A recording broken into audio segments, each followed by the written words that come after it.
Амансыздар ма, құрметті оқырмандарым? Біз бүгін мандарин мен чеснок қосылған әдемі, дәмі тіл үйіретін, кісі келгенде қоюға ұялмайтын салат жасайтын боламыз. Мен сіздерді құрамымен таныстырып кететін боламын. Менің каналымнан алыстамаңыздар. Мандарин мен чесноктың үйлесімділігімен біз бүгін әдемі салат жасап шығаратын боламыз. Мен сіздерге жасалу барысын көрсетемін. Менің каналымнан алыстамаңыздар. Менімен бірге болыңыздар. Ең алдымен мандаринді сыртынан ашып тазартып аламыз. Сүйектерінен толықтай ажыратамыз. Мандариндерімізді ашып алдық. Енді осыларды сүйегінен тазартып турайтын боламыз. Мандаринімізді турап болдық. Енді крабовый палочкамызды тураймыз. Ұзын-ұзынша етіп қиғашынан тураймыз. Осылай қиғашынан турай береміз.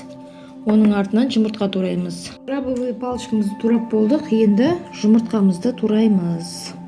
Жұмыртқамызды төртке бөлеміз. Ұзынша етіп төртке бөліп қоя саласыздар. Ішін майдалап жібермеңіздер.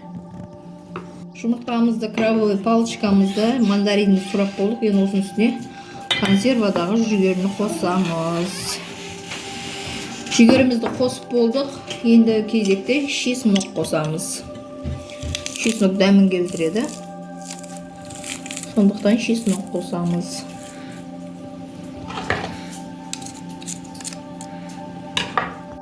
Консервадағы жүгерімізді қосып болдық. Енді майонез қосамыз. Майонезді қосып, жақсылап араластырамыз. Біздің салатымыз дайын болды. Өте дәмді шықты.